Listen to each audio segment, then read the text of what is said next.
So welcome to our presentation over Mexico. This presentation was put together by Lynn, Justina, Noelle, Jessica, and myself. My name is Meredith. I'm going to start our presentation off with a little info session on the Mexican culture and things to expect, and little tidbits of advice and things to pick up on when or if you decide to do business in Mexico. So culture, we need to understand why it is important. Culture is a mindset. Understanding the worldview, the beliefs, and the values of a culture will immensely help you if you are trying to do business in Mexico. This means that you understand what some of their beliefs are, you respect those beliefs, and you're able to conduct yourself in a manner that will be valued and respected by your business counterparts that you're trying to do business with. You need to know what to expect upon the first meeting, what to expect on how they act, things they say, even things like how close to you they stand, whether they do handshakes or hugs, or how to present yourself in a situation where you are wanting to do business with people in Mexico. This type of preparation helps avoid misunderstandings. This means that you will be able to function a little more smoothly in a different setting, especially whenever you are somewhere where you've never been with people you don't know very well. It's good to know that it's more than the do's and don'ts, and you're able to function a little bit better.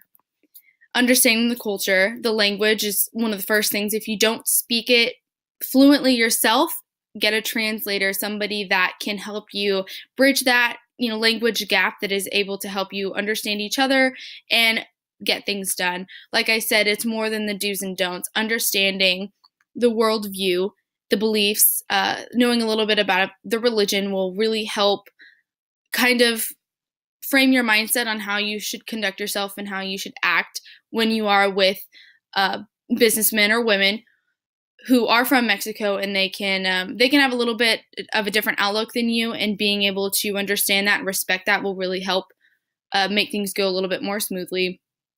You need to find out what is important to them, not only in business, but in general. You need to know a little bit about who you're doing business with and find out what is emphasized, what are things that are going to be important, that are going to be, touched upon. Conducting yourself, you have to understand the importance of hierarchy, know who to have accompany you, meaning that since they base a lot of their life on hierarchy, father being the head of the household, it's probably smart to bring somebody who is above you, an executive. If you are the executive, then you find, obviously you're welcome to go for yourself.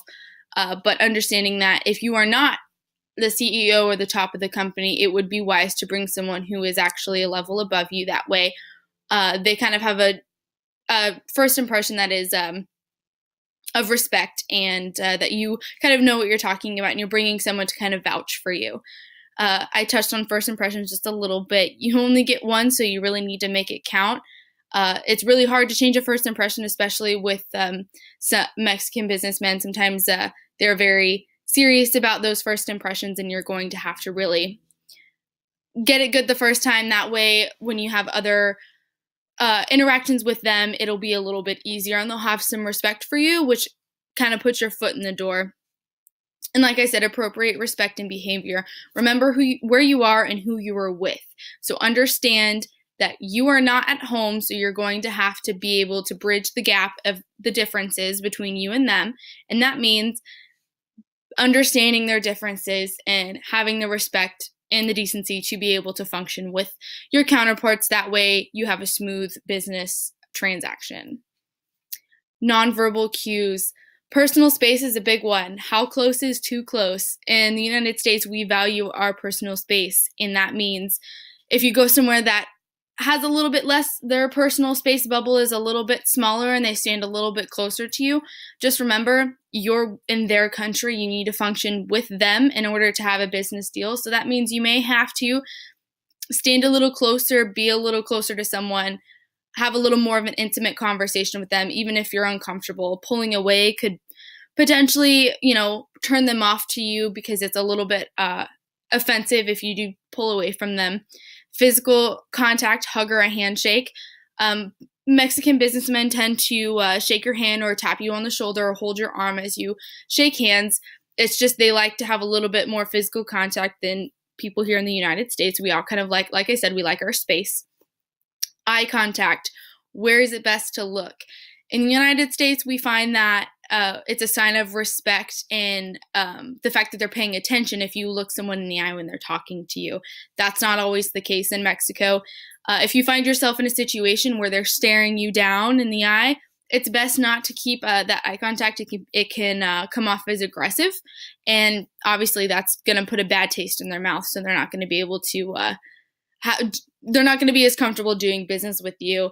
One big thing to take away from this short intro to Mexican culture is that they value respect. They value the importance of first impressions, and in order to have a good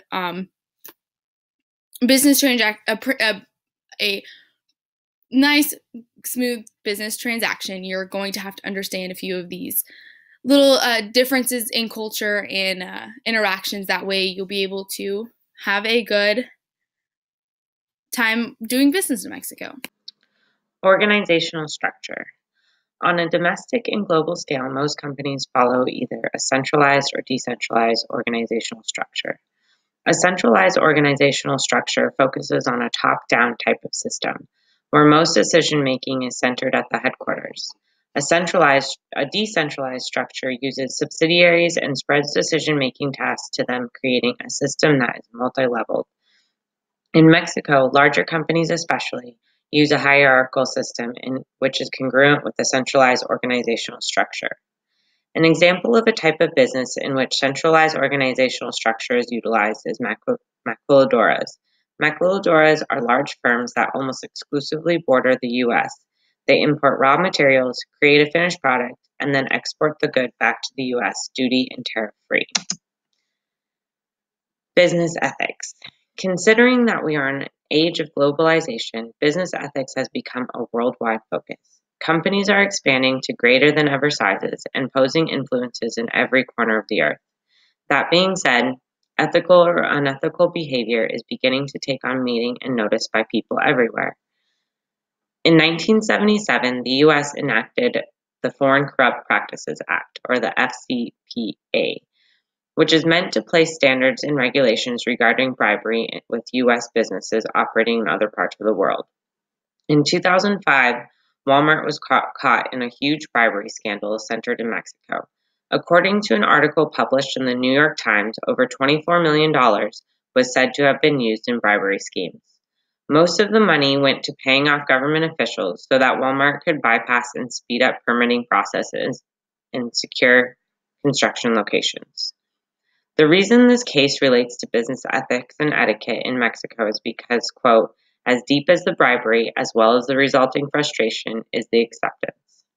What is meant by this is that in Mexico, there exists a long-standing issue with bribery as a way of doing business and, well, getting things done. It has become so integrated into the economy that overcoming the issue, as frustrating as it is for many business owners, is seemingly impossible. There also exists a real acceptance of bribery tactics because without partaking in the act, many things such as obtaining a permit could be equally impossible. That being said, the government is actively trying to tackle the bribery issue. Just last year, Mexico took steps to seriously strengthen their anti-corruption laws, such as stiffer fines and more thoughtful investigations. Business-to-business social norms. Based on a study published in the Political Research Quarterly in 2015, quote, gender stereotypes change slowly because they are embedded in cultural values. Because of this cultural inhibitor notion, gender inequality is a prevalent issue among business executives in Mexico. Statistically, there are 3 times more male employers than female. However, more and more women are entering executive positions among Mexico native companies. One fascinating aspect of international business is the study of how all cultures and countries do business differently. There are rules and norms to follow and respect when doing business internationally, and Mexico is no different.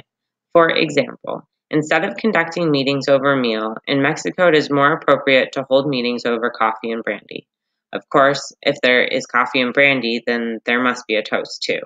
However, facilitating a toast at a business meeting with Mexico is no lighthearted act, and it is considered offensive to not take the toast toast seriously. In the US, everyone is always in a hurry, and there is this absurd notion that when a person is at work, the rest of their life is on hold or going on without them. That work is strictly for work, and it is frowned upon to let personal issues interfere with their work time. In Mexico, great emphasis is placed on family and personal needs, so it is commonplace to be asked, "How are you?"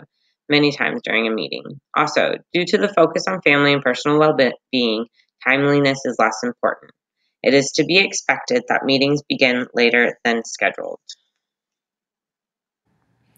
Mexico's official name is the United Mexican States. The political system over the past hundreds of years has changed because it's strongly influenced by the local people, its culture, and the Spanish colonization. Mexico is a federal republic government.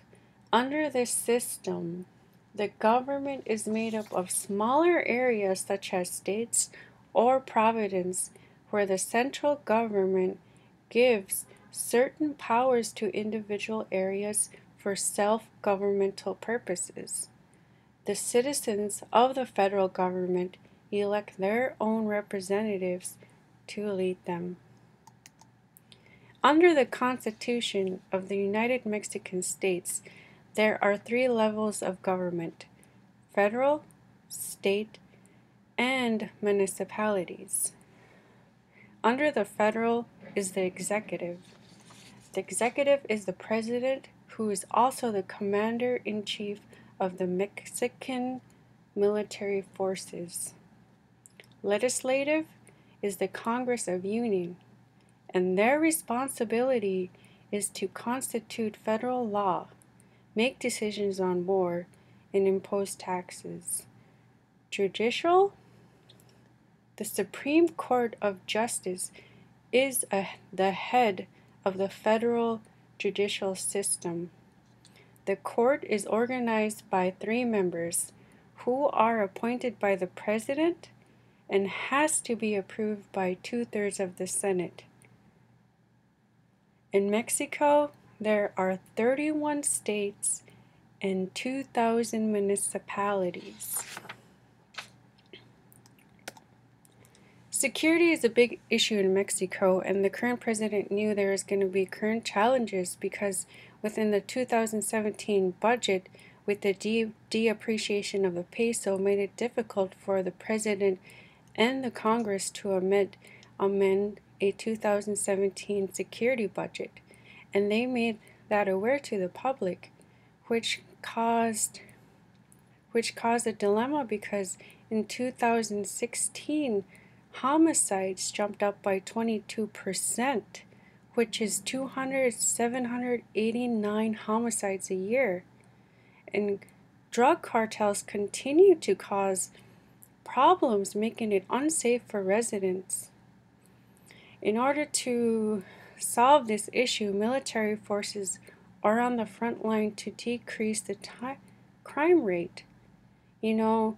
There are pros and cons, and people have mixed feelings about it because the pros are it decreases the crime rate with the police force, but they are exhausting the military forces internally while they could be focused on, external factors that might come up like war. Mexico has a unique healthcare system. When I say unique, the healthcare system is divided by employment, where you can see that the quality of healthcare is, it varies from region to region. And each level of healthcare has its own doctors, clinics, hospitals, pharmacies, treatment centers, and unions. It causes a lot of problem because a lot of facilities are underfunded. It creates inefficiency to meet the needs of the population because there's an increase in diabetes, obesity, heart disease, and cancer. The legislative has looked at several factors, and one of their huge campaign is promoting universal health care. Under the universal health care it's where people get equal treatment of healthcare system. And the goal of this is to establish a stable healthcare system. Housing conditions are based on income, and that's true within Mexico because households with a high income have better conditions, and households in lower income have harsher conditions, which can lead to healthcare issues like air quality, that can lead to respiratory problems. And this is a problem everywhere. It's not just in Mexico, it's all over the globe. And with today's technology, nonprofits are partnering up with another because they want to come up with innovative solutions. And there's been a lot of innovative solutions like utilizing recycled materials to build net zero sustainable homes at a low cost. And they've been going to Mexico and building homes for the people that need it because housing is a big issue because there's always a shortage, and the nonprofits are there to help solve that problem. The education system in Mexico has improved because the current administration wanted to improve their efforts because the future leaders are the next generation. And the public schools are funded by the federal government. Currently, there are 50 universities, and according to a recent study, the secondary level of students has increased from 52% in. So banking in Mexico is done similar to banking in the United States and other European cultures, and any other bank worldwide. Um, Mexican banks have the highest concentration of foreign-owned banks. So Mexican banks are mostly owned outside of Mexico. So not Mexico, the country itself, owns most of its banks. Everyone outside, the foreign owners, international banks, are the ones who actually own the Mexican banks that are ran. On here I have the top 5 largest banks in Mexico. I won't pronounce them because I don't want to slaughter them. But basically, overall in general, Mexican banking is done just the same. They have checking, savings, they offer online services and loan products. And the top 5 foreign banks here hold 64% of the assets in Mexican banking economy. So that has to do with going back to them being foreign owned internationally, that they actually don't own their banks because of the currency being so weak and the infrastructure of the financial institution that they have to have, or they run their business by having other countries own their banking. So here I talk about exchange and strength of the Mexican currency, and basically what I mean by exchange, I mean how does Mexico stay up to par as far as within the financial market. So how are they staying competitive, and what is the strength of their current currency, and how does that play effect in doing business outside of the country? So Mexico is the United States' second largest export market and the third largest trading partner. They generate more than $500 billion a year just in and out of Mexico. Although the Mexican peso, for every 18 pesos, equals $1 US, so it's down 27% in the past year. But don't count Mexico out don't count them out, because they actually generate a lot of income into the United States, as well as feeding, reciprocating that and generating that back into the Mexican economy. So we have Mexico, United States, and actually Canada are all 3 united allies as far as trading in the NAFTA national trade. They have agreements amongst each other, and that's how they're able to generate a lot of income, because the United States and Mexico, we share a 2,000-mile border with them. So, it only makes sense that exports, imports, business-wise, is a smart idea to maintain a relationship with Mexico. Higher U.S. rates can cause capital outflows. So because Mexico has heavily relied on the United States for their export to generate income, if the rates increase, like it's for like oil prices, can cause capital outflows to Mexico and generate income. But if if there are higher rates in the United States, it will cause effect as far as Mexican generating income, because then they're going to have to pay, more for the product that they would essentially be selling to the United States. Interest rates, as far as loans go in the banking industry, interest rates and credit cards are different in terms of rates, because credit cards are the most expensive means of borrowing in the Mexican banking industry, because of the high sales tax and all the transaction fees that are occurred by utilizing a credit card. Outside of Mexico, they tend to be a lot more expensive. But they do offer loans, interest rate loans for mortgages. What else? They have CDs. They do checking, savings accounts, like I've already mentioned before.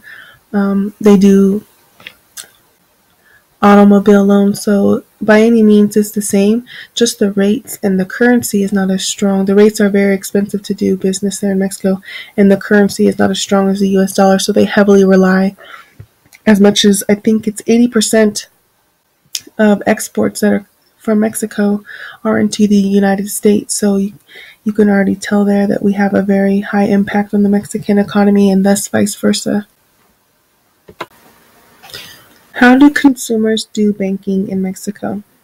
So like I mentioned earlier, the Mexican banks offer the same types of products and services, more or less, that you would see at a normal bank here in the United States: a checking account, a savings account, loans, global remittances, wire transfers, physical locations, all those types of things are similar, as well as online banking and internet banking. They have to wait in long lines just as any consumer does.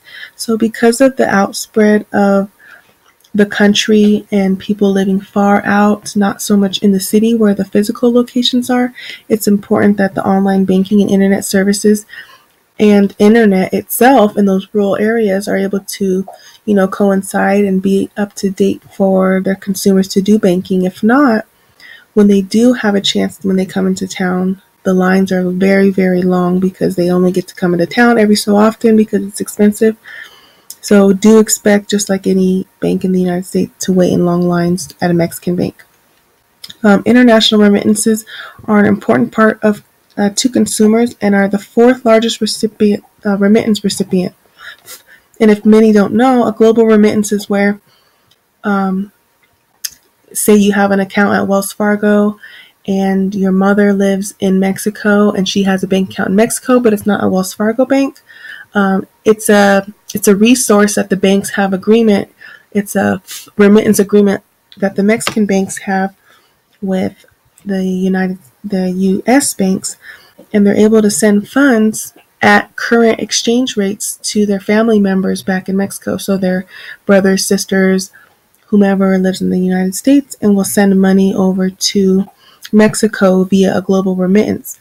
And Mexico is actually the fourth largest remittance recipient, due to a high volume of, Mexican people living here in the United States or Europe, all across everywhere outside of the United States. Because their currency is so weak, they have to work outside of Mexico and actually send money back, and that essentially generates income within the Mexican economy. Now, transactions are more expensive for consumers. Like I mentioned about credit cards, anytime you're doing a transaction, or you have a bank account, checking account, savings account, and you're not utilizing it, penalties and stuff like that can become kind of hefty, just no different than here in the United States. But if you don't plan on actually utilizing a bank account there, a lot of people suggest using ATMs because it's cheaper than having a bank account there. Mexican banks are not as strict as some countries when it comes to opening an account. So although there are fees and all those types of things, in order to be able to open an account, there are not too many requirements like here, like a social security number, background check, more or less.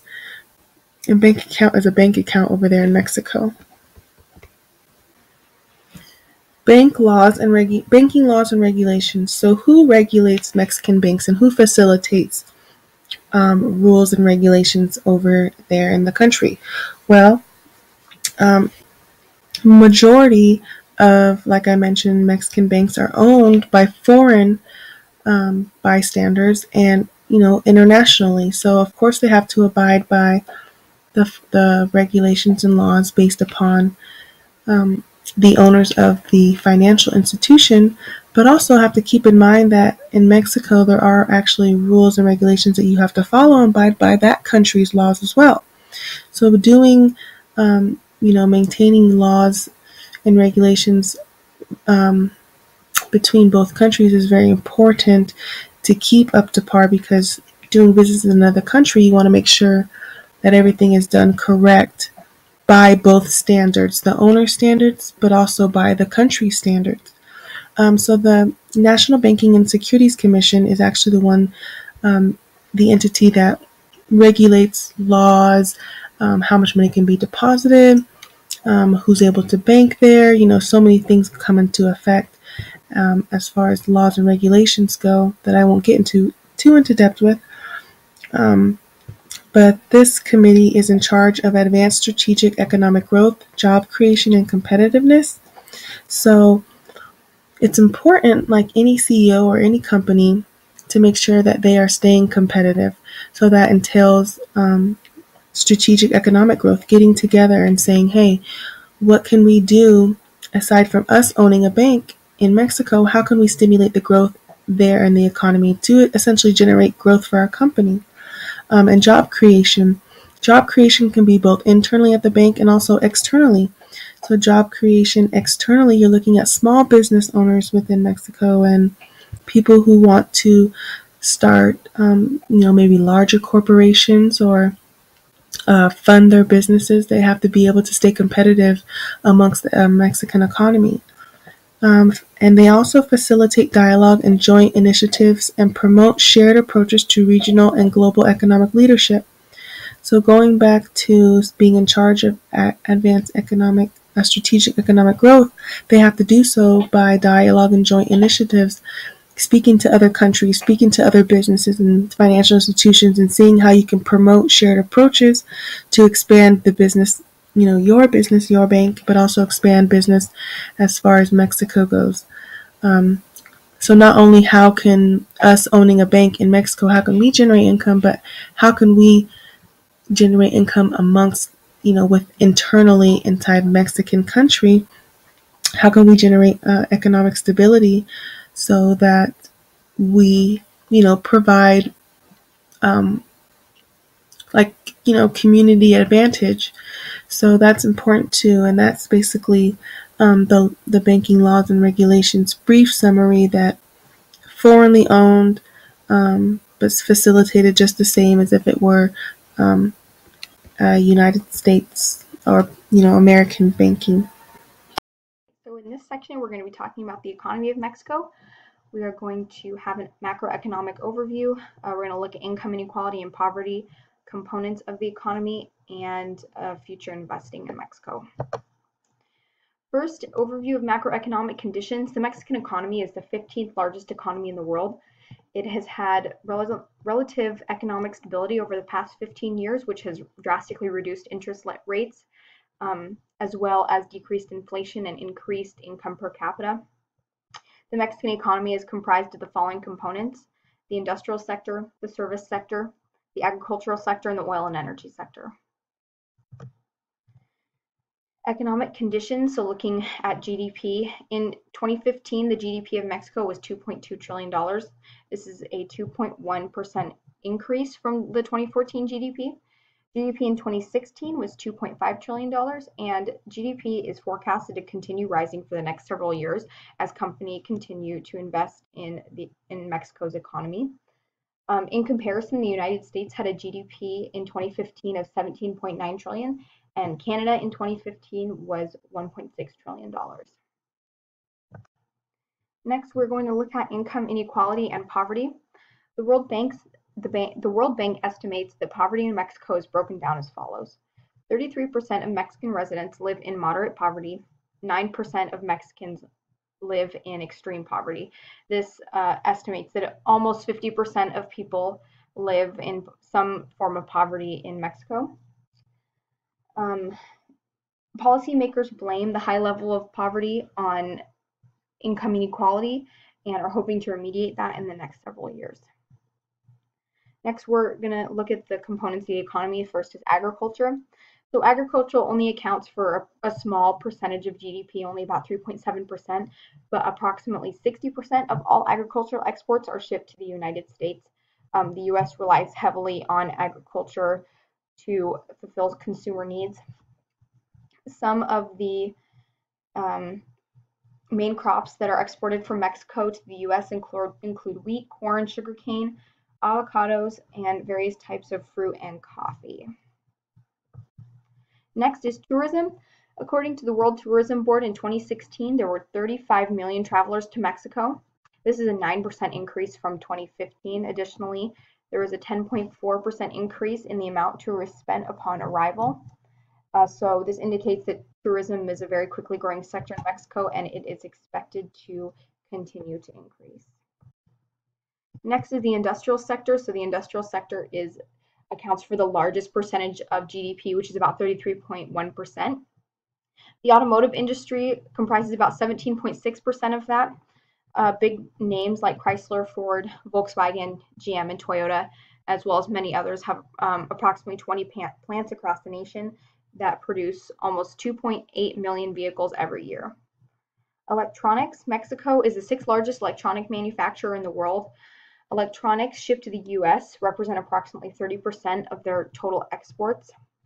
Electronics increased in revenue from $13.1 billion to $13.9 billion from 2014 to 2015. This represents about a 5.7% increase. Oil and energy. This is the smallest sector in the industrial sector of the GDP. Oil production only accounts for about 6% of GDP, which is down 30% from 2009, according to the U.S. Department. Finally, should we be investing in Mexico? The short answer is yes. The economy has become more and more stable over the past decade. Inflation has decreased and GDP has increased. Electronics, automotive, and other industrial sectors are booming, meaning that there are lots of investors that are currently looking at investing in the Mexican economy. 1.